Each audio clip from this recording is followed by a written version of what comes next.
going now. We've got people coming on board. So yeah, welcome to this Governance 365 webinar with Matt Fullbrook on governance for rebels. So in terms of, as I said, put your questions in the chat. Before we get started, I see them in the Q&A. Sorry?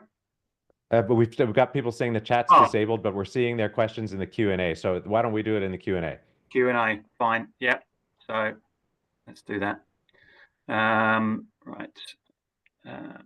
Yeah, so just before we get started, I want to share what Governance 365 does. So we work with owners, boards, and executive teams to help them understand their blind spots, to help them grow through our innovative technology coupled with a hands-on approach to support you. As an example, I asked a group of directors and executives, how aligned are you on your strategic priorities? And they all said very aligned. When I asked each of them to share with me their top 3 strategic priorities, I got about 30 different priorities. So they thought they were aligned, but they weren't. So we helped them to align on the 2 or 3 areas that we had the most value. One of the areas we help you understand is high performance governance and what that looks like. And when asked what governance is, you'll get hundreds of different answers, and there's no universal one. I actually loved Matt's. I saw Matt last year. Matt's answer was good governance is creating the conditions for better decisions to be made. Simple and applicable. There we go. To every business or not-for-profit. Matt is one of the most recognizable and respected voices in North American corporate governance. In 23 years of experience to more than 300 boardrooms, ranging from local non-profits to global corporations. As the creator of the 1 Minute Governance podcast and the Ground Up Governance platform, Matt has created a massive library of practical insights to master boardroom challenges. Matt's also committed to making governance practical and relatable, challenging the notion that it's solely the domain of elites or large corporations. His work emphasizes that effective governance principles can be applied across organizations of all sizes and types. By focusing on the human aspects of governance and promoting accessible education, Matt aims to empower a broader audience to implement sound governance practices. Welcome, Matt, and fantastic to have you. Thanks, Jerry. Pleasure is mine. Yeah, no, it's great. And you can obviously see he's in a band, local band behind with all the guitars he's got there. So I think from hearing you really challenged the traditional view of governance, where people think of old white guys sitting around a table talking about risk. So you talk about governance in terms of how decisions get made, but how does that challenge the way most people think about governance? Yeah, so I come by this honestly, and I hope, Jerry, that this is becoming less countercultural, what we're talking about. But I spent the first 20 years of my career inside the University of Toronto working on projects that helped to define, at least in Canada and in North America more broadly, helped to define the status quo, which is a status quo that I now mostly reject. And I'm not saying that with regret. It's more, I realized that I had invested all these years and effort and generated lots of great data and built great relationships and had all these amazing opportunities to study organizations from the outside and get inside all these boardrooms and none of the stuff that I had learned and applied, none of the interventions that I had deployed, and frankly, none of the interventions that I'd seen others deploy had caused anyone to complain less about all of the stuff that they'd been complaining about since the beginning. So I was getting the exact same complaints from 2001 to 2021 when I resigned from the university. And so over the past few years, this framing of governance in the world of decision making has really helped for a few reasons. One, when we think about, I call corporate governance people making decisions in corporations, and then good governance is intentionally cultivating effective conditions for making decisions. And if we look at and we could talk about this in more detail if anyone wants to, if we look at this massive world of science that's been done on corporate governance, it's basically told us that we're not sure about anything, right? There's no consensus on many, many, many important questions. Framing this in the world of decisions does two things. One, it separates the governance part, which is decisions, from the operations part, which is doing stuff as a result of decisions, and the compliance part, which is rule following, right? So now we no longer have to question where the boundaries between governance and compliance and operations are. And then it also puts us in a world where there's a huge amount of really good, credible experimental science that shows us how people make decisions, how we tend to screw up making decisions, and some of the interventions that can help us as individuals and groups to improve or increase the probability of a better result, but even better, increase the quality of the inputs into our decisions. So I'm going to stop talking for a second. I think that explains how I got where I am.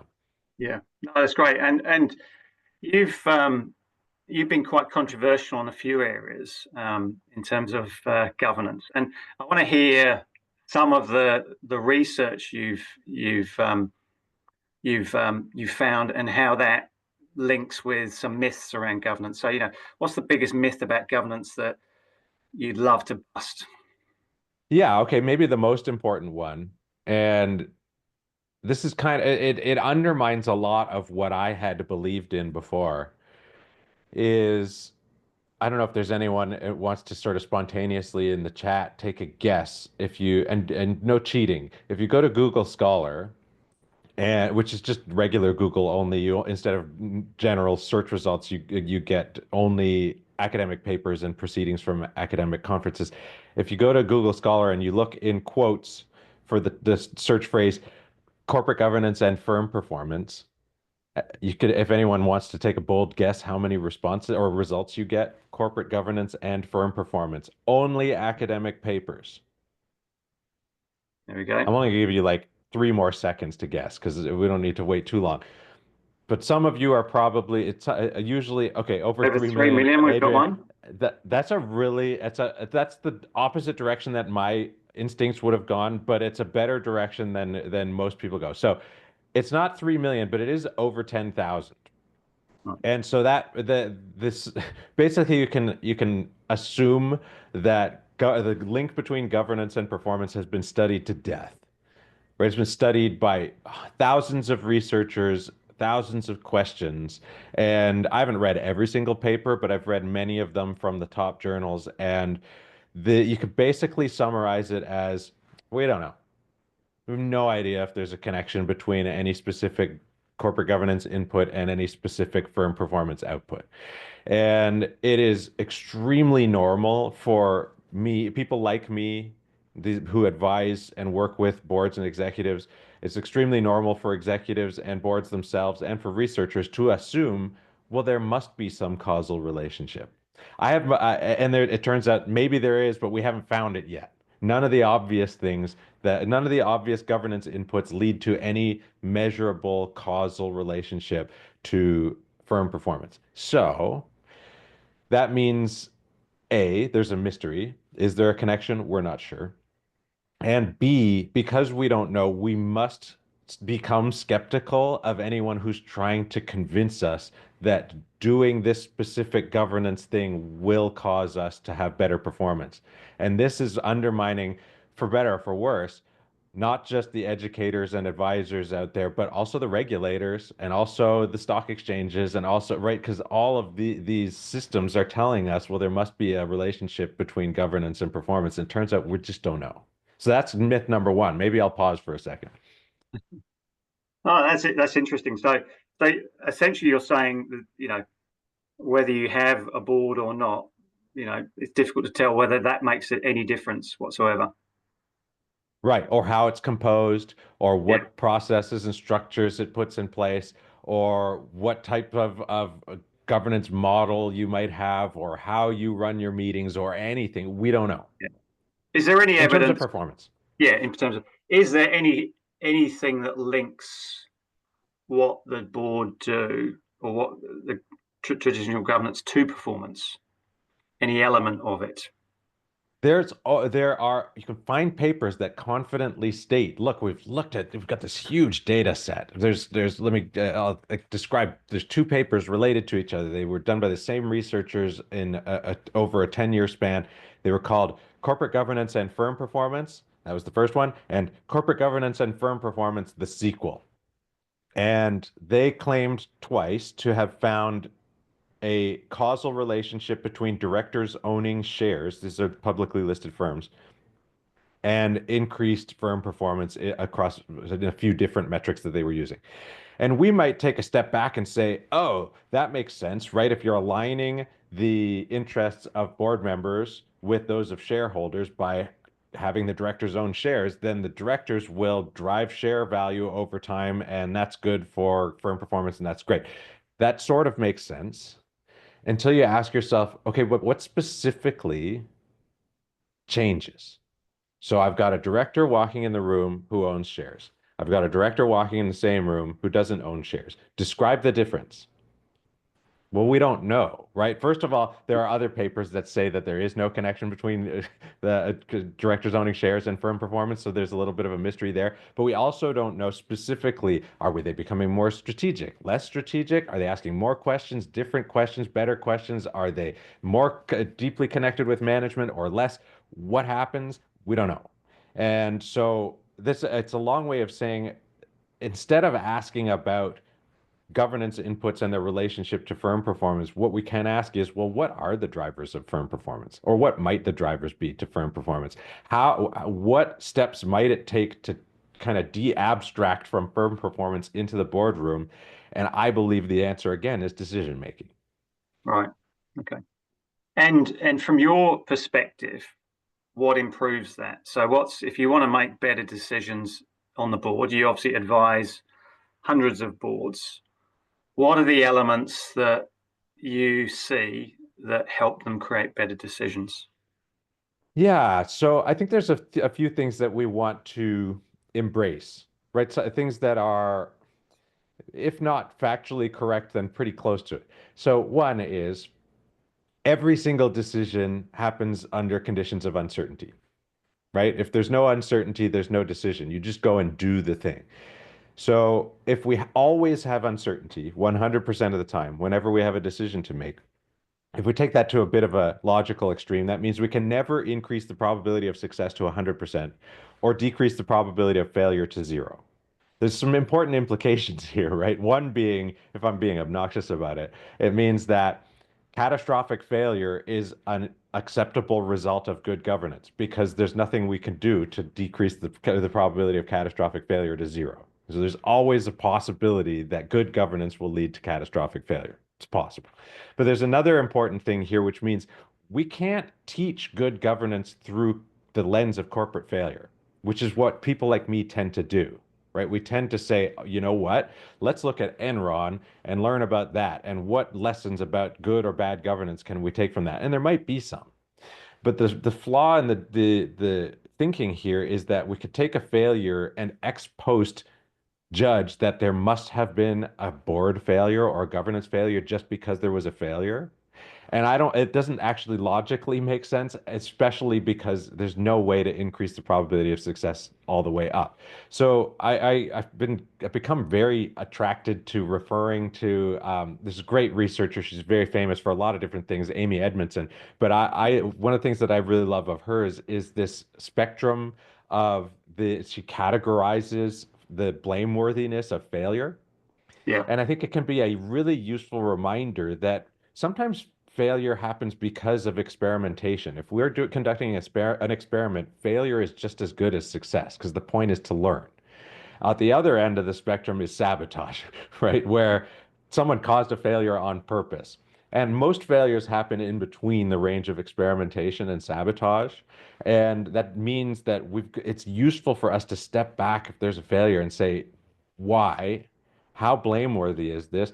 Is this in fact a governance failure? And just sort of say there, let's accept the fact that uncertainty means we're not sure. So that's one really, I think, important implication here is to take a step back, accept that failure isn't necessarily a governance problem.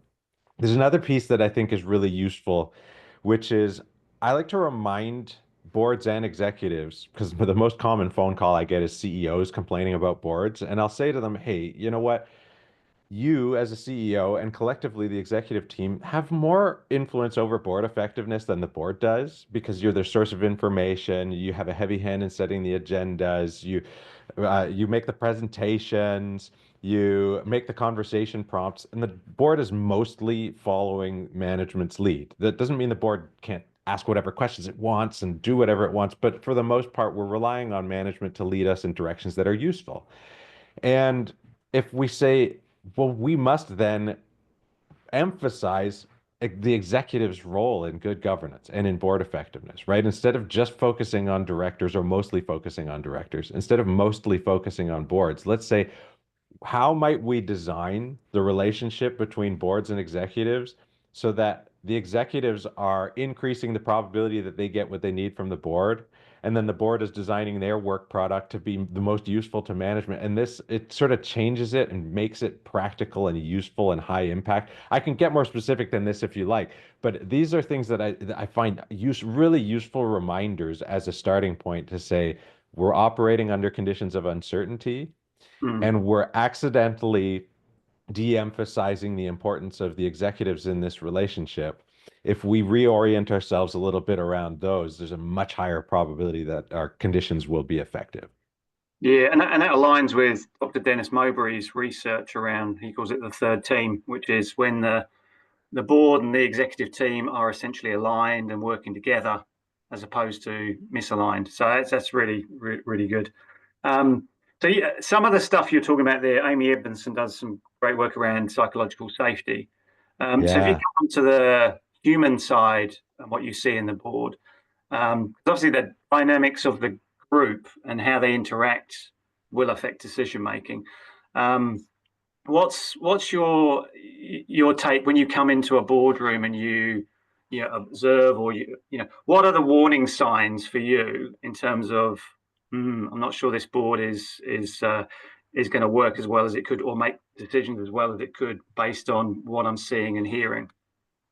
Yeah, I might reframe the question a little bit, mostly because I'm not sure that I have an answer. There's obviously if there's hostility or cruelty Yeah. or whatever, then that's bad and that would make anybody nervous. And I don't often find myself in situations where I'm in a boardroom and I'm thinking, uh-oh, this is a major problem. It's more when I'm in a room and I sense a resistance to change, then I realize that's maybe the first problem, not the first challenge that's worth addressing because the fact is almost all of what happens in boardrooms is optional and we're complaining about it. Yeah.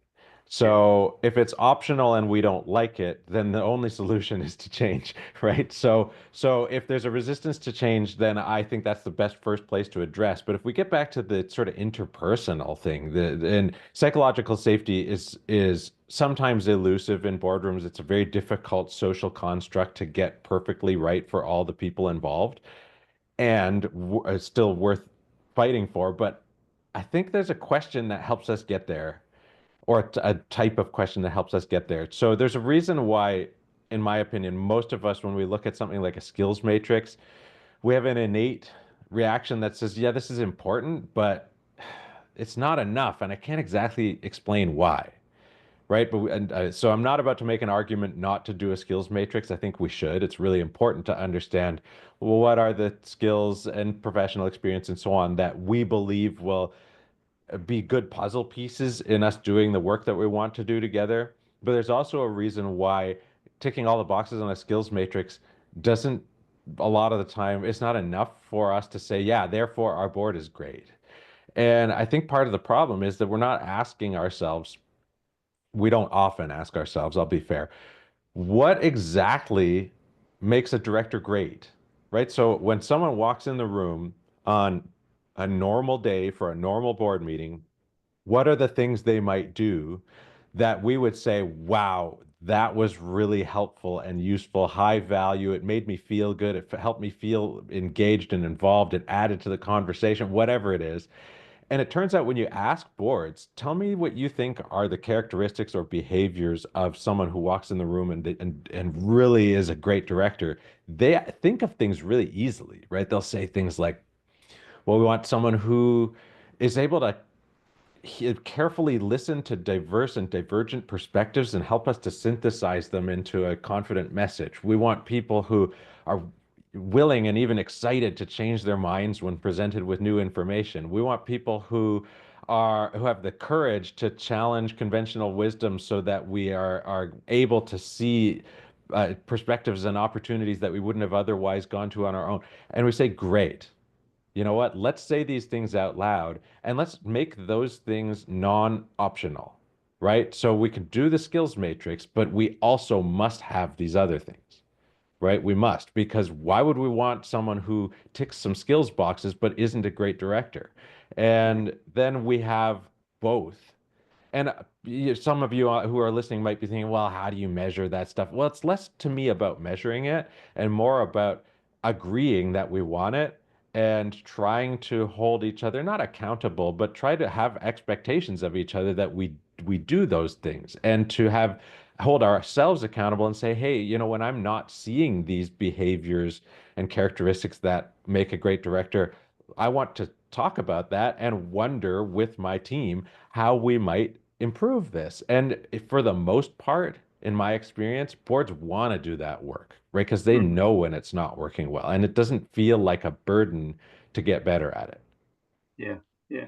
And you mentioned the skills matrix. We had a webinar with Dr. Juliet Burke around diversity of thought, and one of the lenses she Sure. added to the skills matrix was around diversity of thought, and she said there were six frameworks around how people make tough decisions or the lenses, the questions they ask. So she talked about most boards and executive teams talk about outcomes and options. So where are we going? What are the options to get there? And they tend to be over biased in that.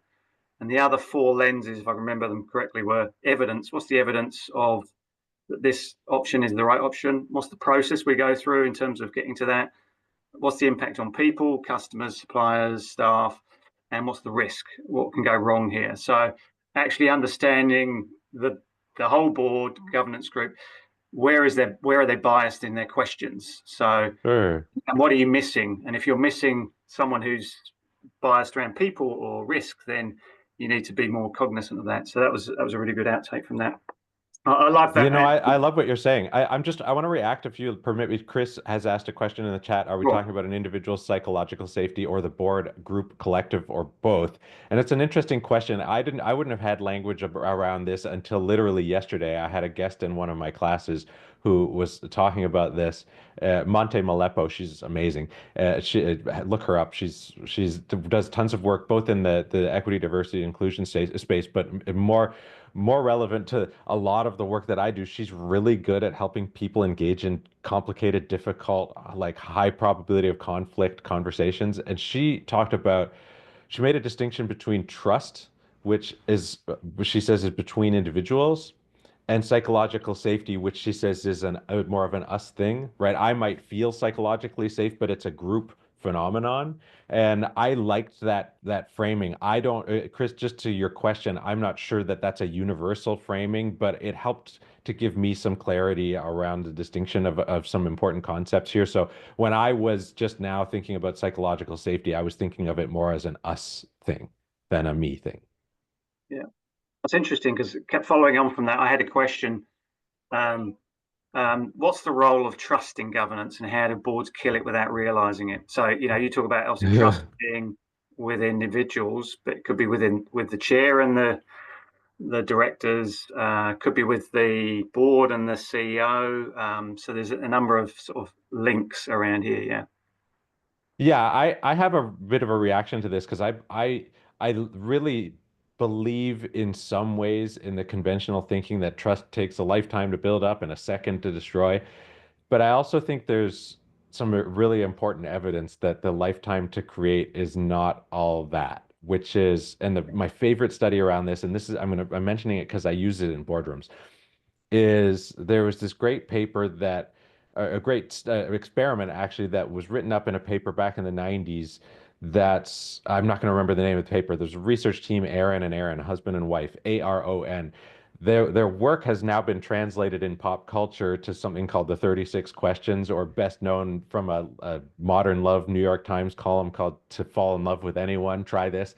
what they did was they made this group of 36 questions that was chunked in 12, 12, 12 in increasing intimacy. And they caused random pairs of people to ask each other these questions. And they just over time, it takes about an hour to go through them. Their hypothesis was we believe this will generate trust and will generate interpersonal closeness between absolute strangers really quickly. And not only did it, they were 100% right that it worked. And also, about a third of the people who went through the study came out of it saying, this is one of the most important relationships I've ever had in my life. Right. So it can be extremely powerful.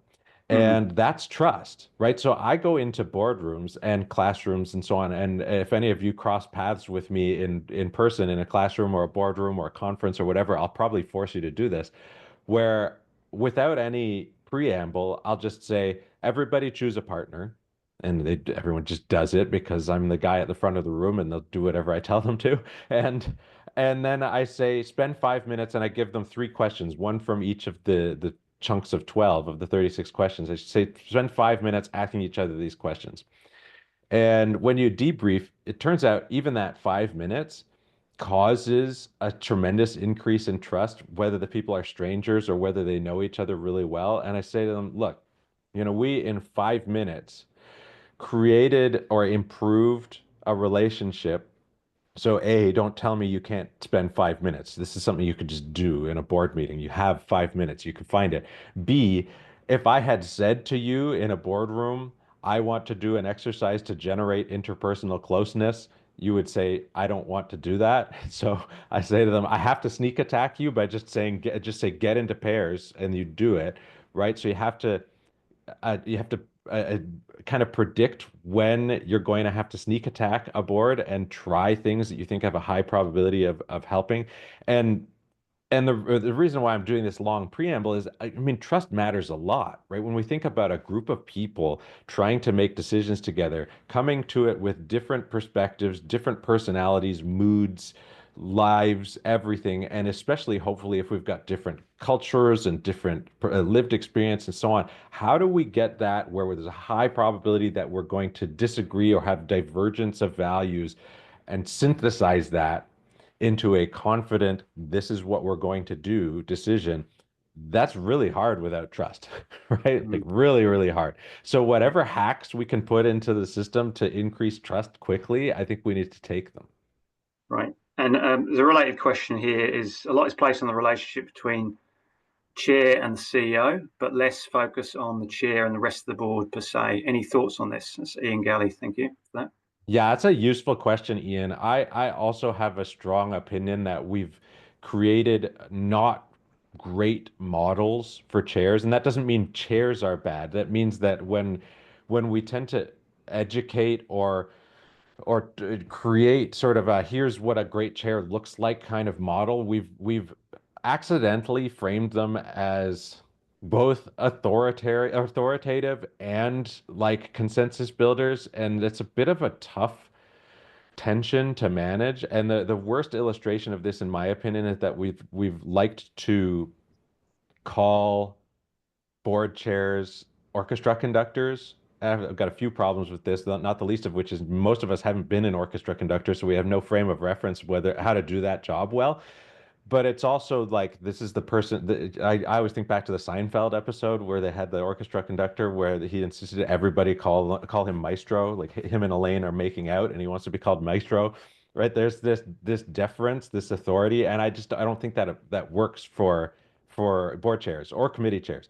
And I actually see a couple of people online who've heard me and I've worked with them on chair stuff where my preferred analogy is a dinner host because everyone knows what that is. Everyone has their own style and skill set. So if I'm hosting a dinner, I'm hosting it for, right? I'm hosting it for my guests. My guests in this case are the board and the executive team. So I need to be really intentional about understanding who's going to be there, what conversations I hope they'll have, what food am I going to serve, am I even going to cook, or maybe I'm going to get Uber Eats, maybe I'm a bad chef, right? Whatever it is. What role is the CEO going to play here? Maybe they're my spouse or the entertainment or whatever. What are people's dietary restrictions or preferences or person, right? How do I make sure that people don't get too worked up or that the meeting doesn't go too long? How do I make sure everybody gets an opportunity to meet and interact with people? It's not a the dinner hosting isn't a perfect analogy, but it gets closer, I think, Ian, to what you're talking about, which is I think it's all of it, right? The board chair, the only way to do that job in a really meaningful way is for it to be the relationship between the board chair and executives, but also a deep interest in each of the individual board members so that I understand what turns them on, what turns them off, what gets them engaged, what when that person's not really happy, I might even have an idea what's going on. Do they need a break? Maybe they're hangry, like whatever it is. I can learn these things and know sort of how to put those puzzle pieces together in a way that increases the probability of engagement and collaboration. I've got a question here from John. So usually the rest of the organisation, i.e., other than senior management, doesn't see or hear much from their board. Is this a problem?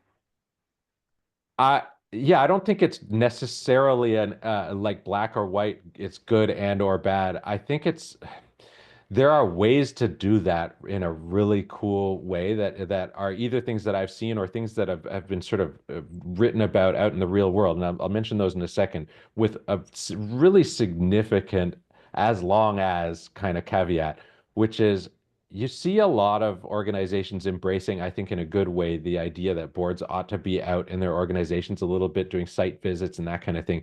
We mostly think of that from the board's perspective to say, give them some access to witness how things work in the organization. And I think that's powerful, right? I think that really, really helps to humanize and make practical for the board the stuff that happens in the organization. The big caveat being this can't be some undercover boss situation, right? Like which sadly means it has to be a little bit of a performance, right? Because if the people in the organization know that the board or a board member is coming in and observing them, it's naturally going to be a bit of a, it's acting a little, which is fine, right? It's the best we can do. But undercover boss situations are really toxic.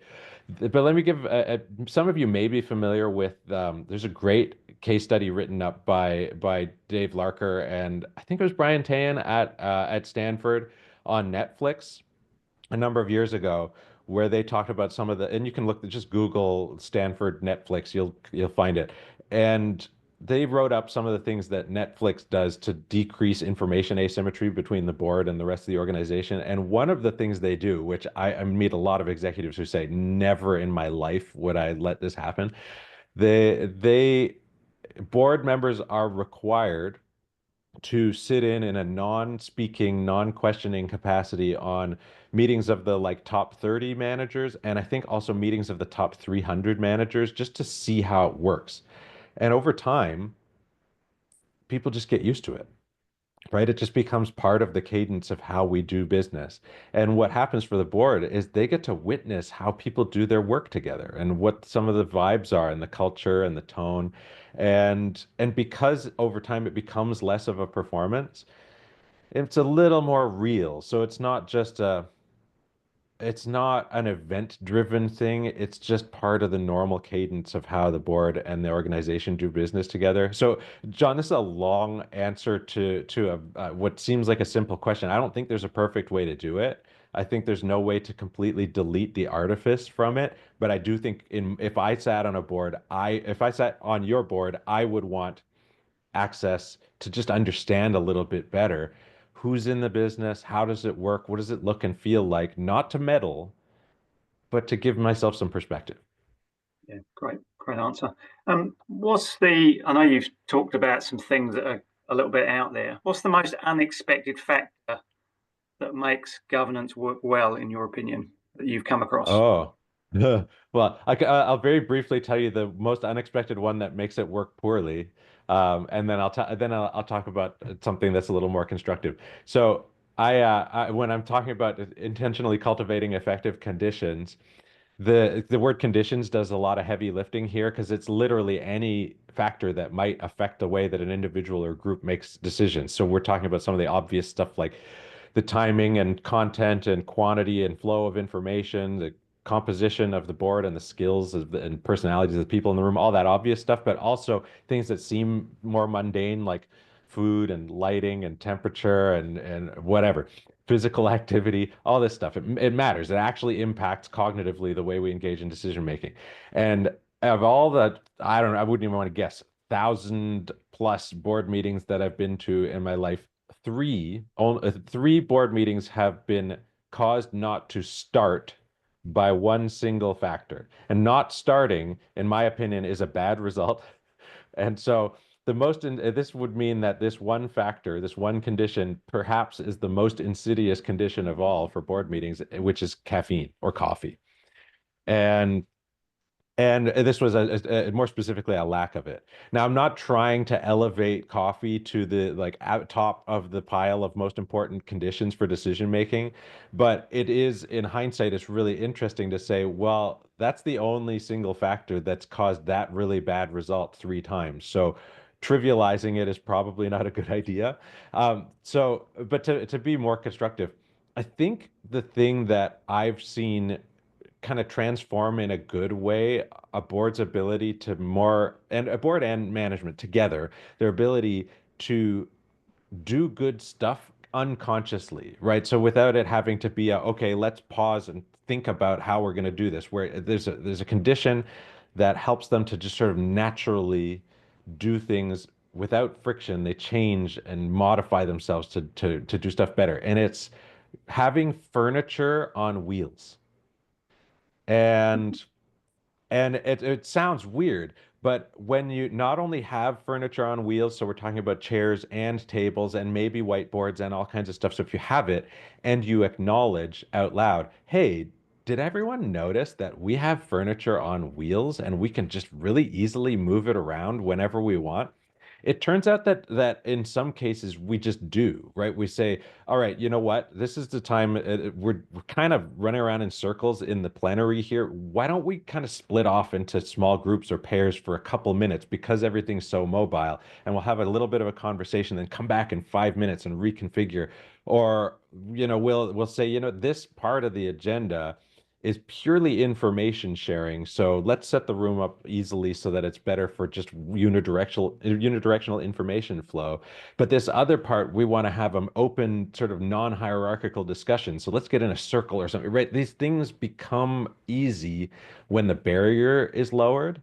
And I've seen a number of boards and executives and organizations in general just use it without thinking, as long as A, it's there, and B, they acknowledge that it's there, right? So a lot of places they'll just set it and forget it, and we don't even remember that the furniture is movable. But if we remember and don't just, put all of our technology on the table, so it's really hard to move.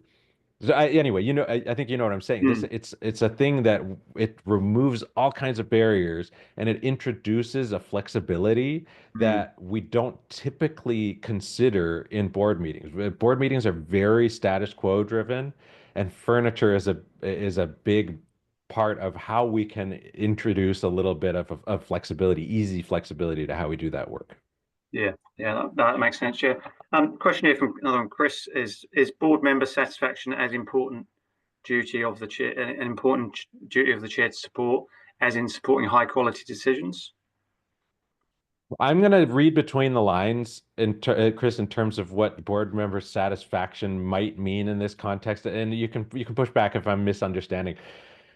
So I don't think, in my experience, okay, I'll take some outliers. When you are in a political organization, sometimes people believe that their own satisfaction or the satisfaction of their constituents or whatever is the most important thing. Let's put those to the side for a second because that's a slightly different problem.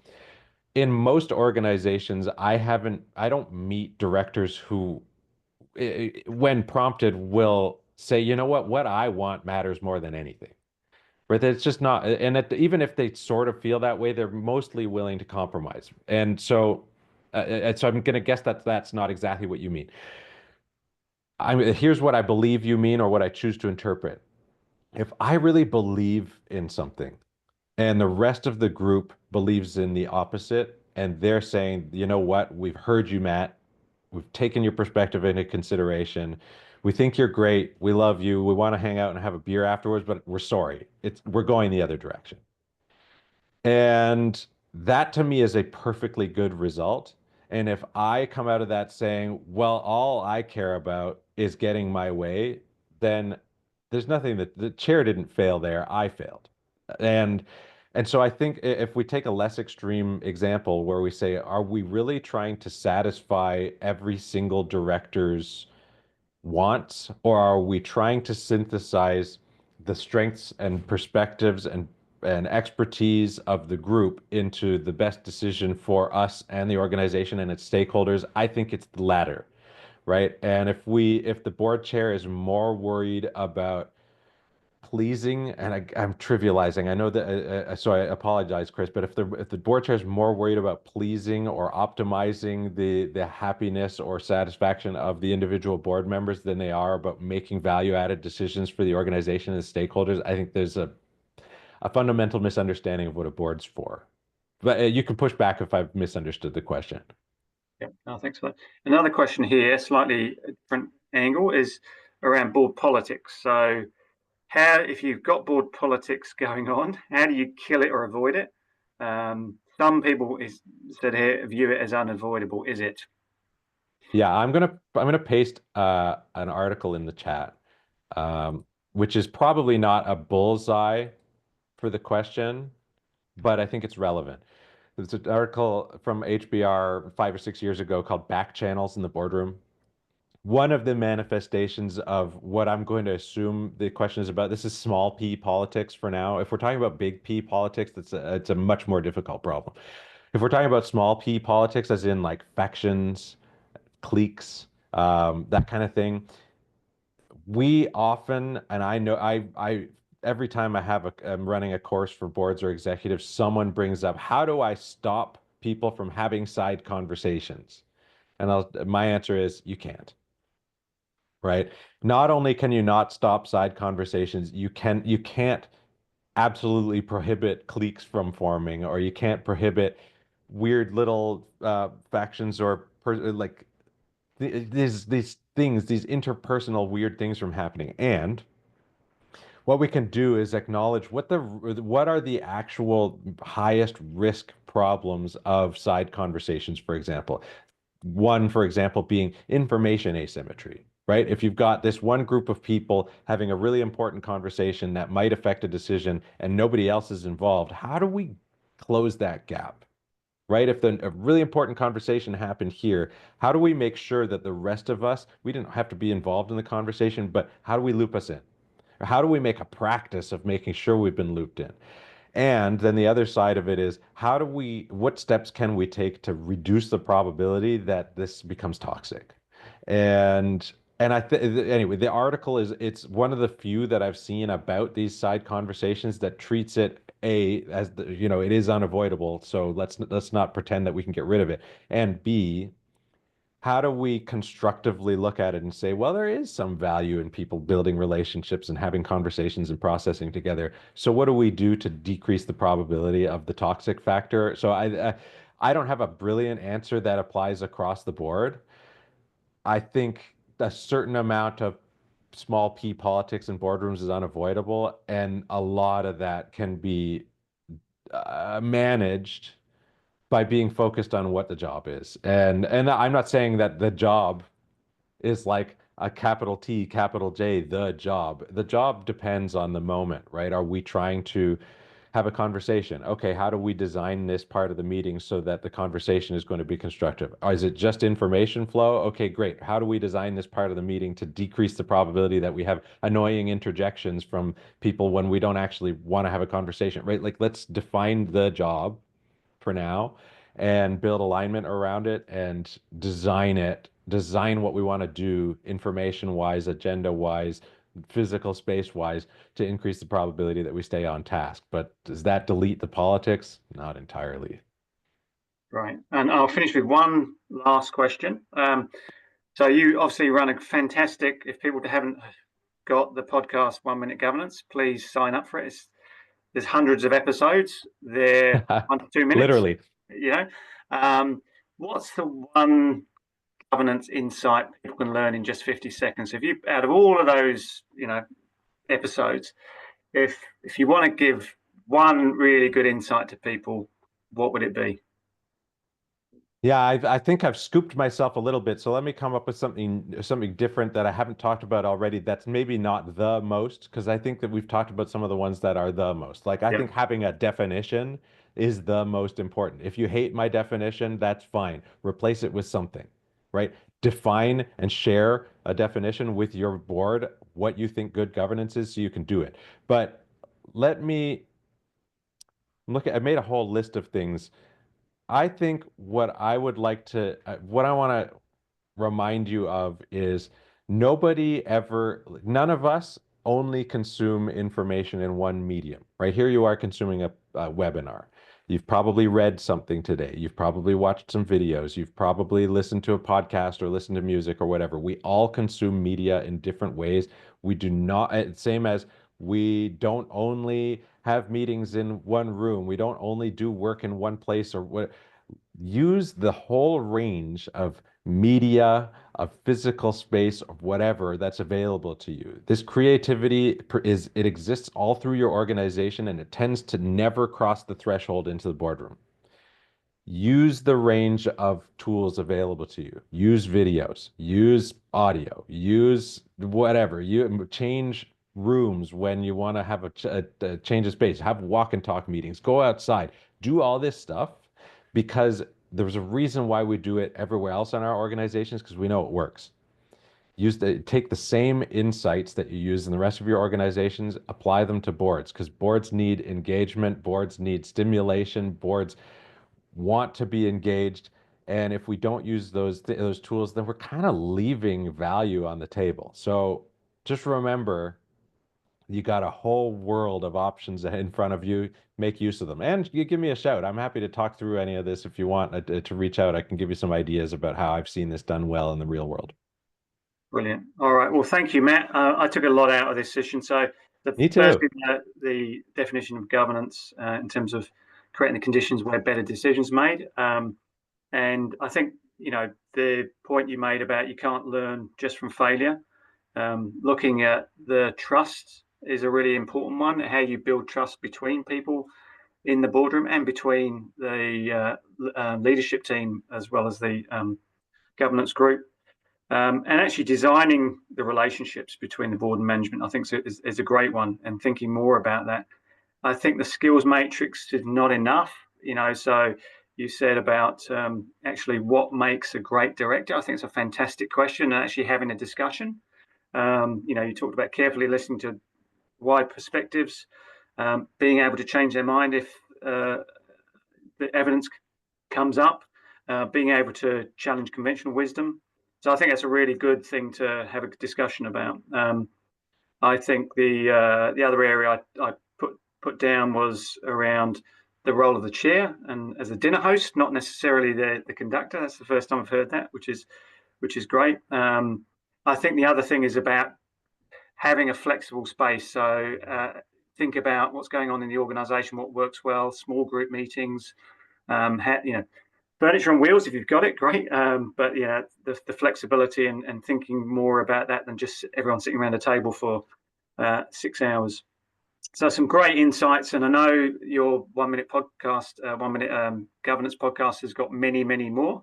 I really appreciate your time coming on from Canada, Matt. It's always great to hear your perspectives, and thanks very much. Thanks, So, Jerry. And thanks all everyone right. for joining us. It's great to have a bunch of you on board. Thank you. Yeah, that's great. And to finally, if anyone wants to know more about how Govern 365 can help you uncover your blind spots to drive faster growth, then contact me afterwards. So have a great day, everyone. Our next webinar, we've got Tim Grosser, who used to be the Trade Minister for John Key in a month's time. So we've got him coming up. So yeah, we'd love to for you to join us on that one as well, talking about geopolitics, which is quite a common thing to talk about in Canada. I'm thinking about the tariffs and things like that. So No yeah, comment. I want to be able to cross the border. yeah. Okay. Thanks, everyone. Have a great day. Bye bye, everyone. See ya.